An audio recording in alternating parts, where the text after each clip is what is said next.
আগের ২ ম্যাচে তাকে নামানো হয়েছিল ৪ নম্বর পজিশনে। আগের ২ ম্যাচে তাকে ৪ নম্বরে খেলিয়ে কি ভুলটাই না করেছিল লাহোর কালান্দার্স।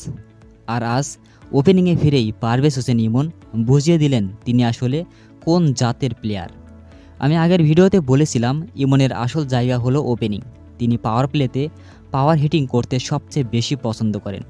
আজকের ম্যাচটাই তার সবচেয়ে বড় প্রমাণ। আজ টপ অর্ডারের সুযোগ পেয়েই রীতিমতো তাণ্ডব চালালেন তিনি। মাত্র ১৯ বলে ৪৫ রানের এক টর্নেডো ইনিংস, যার মধ্যে ছিল ৫টি বিশাল ছক্কা আর ২টি চার। স্ট্রাইক রেট ২৩৬-এর উপরে। এই এক ইনিংসেই তিনি লাহোর কালান্দার্স টিম ম্যানেজমেন্টকে পরিষ্কার মেসেজ দিয়ে দিলেন তাকে আসলে ভুল পজিশনে বসিয়ে রাখা হয়েছিল। মাঠের চারদিকে তার শট খেলার ধরন আজ সত্যিই অবিশ্বাস্য ছিল। আমার বিশ্বাস আজকের এই পারফরম্যান্সের পর লাহোর কালান্দার্স তাকে আর নিচে নামানোর সাহস করবে না।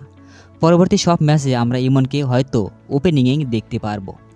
ইমনের এই বিধ্বংসী ব্যাটিং আপনার কাছে কেমন লেগেছে অবশ্যই কমেন্টে জানাবেন।